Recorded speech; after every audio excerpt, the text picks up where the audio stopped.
Alinyana beninayo pha kum xa ndimane ndijonga pha kule nto ku-TV ndibona lo tata emane evela pha ku-TV ndabona ukuthi hayi ngazuthi uzandinceda ukuthi ndingaphumelela kule mpilo engabe ndikuyo ngoku. Ayinyani ndamane ndimjonga lo tata andibona ukuthi enyana into zakhe ngazuthi zirayithi emane ethetha apha ku-TV. Ngawutsho apha ku-TV uthini xa ethetha? Uyatsho ukuthi nxa ngaba ufuna ukuthwala uyakwazi ukukuthwalisa.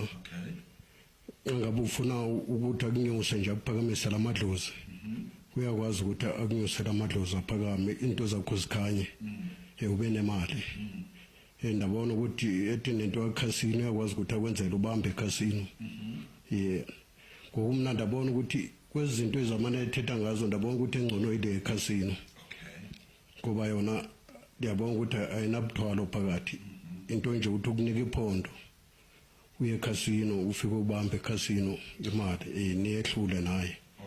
Ndabona ukuthi ngcono yona kuba yokuthwala ndendacingela ukuthi mhlomnyanga ndinika inyoka igqibele seyidla umndeni apha ekhaya. Ndabona ukuthi into engcono yikhasino. Ngase ndifika le kuye simane sifonelana naye bandibekela idate ukuthi mandize ndaya kulo sithathu. Ndafika ebusuku pha. Xa uthi wafika ebusuku pha kuphi kanye kuseThekwini kuseMaritzburg kuseNewcastle kuphi? Kusemambesa. Emambosa. Emambosa. Komhlaba uyalingana. Utata lo utata umkhulu uMashilambe. Uzibiza ngomkhulu. Inyani ithi ngandifika bandidirect ukuthi nxa ndifika egarage ndifowune. Inyani iteksi yasehlisa apha egarage ndabafonela kwafika imoto iprivate ebovu eyaphana yafika izondithatha. Xa sifika apha ehlala khona lo tata kule ndlu yakhe laqala ukuvele kuyo ku-TV. Lo mfana lo wangena phaa kwesasigodlo wamane ethetha namakhosi ndavuta into ezi ziyamphendula uthetha nazo. Ithe ngoku athi mandingene. Ndangena kona ngoku ebusuku zango-9 izikhathi. Ngale mini ndifika ngayo.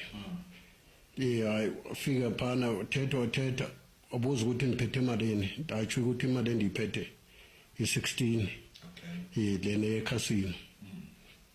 Wabethi yena ile nto erayithi ile lento eyesikhwama into. Ukuthi kukhona nento esikhwama. Uthi esikhwama sincedeni xa sithi eyona right isikhwama. Uthi siyakhawuleza ukuthi usukwenza ukuthi uphumelele ube nemali eningi. Bathe singazivula after 7 days sizazivula. Basinika nento ezokumane siphalaza sifutha ngazo. Imali esisikhwama sinjani sinanto sinjani nje sisikhwama sikhulu okanye asisikhulwa ngeibhede engaka nje emnyama. Ndafika ekhaya ndahlala ke ndimane ndifutha ngapha into andinike zona. Kula 7 days nxa sendivule isikhwama ndifumana uba kufakwe amaplastiki namaphepha ngaphakathi. Ayikho le mali.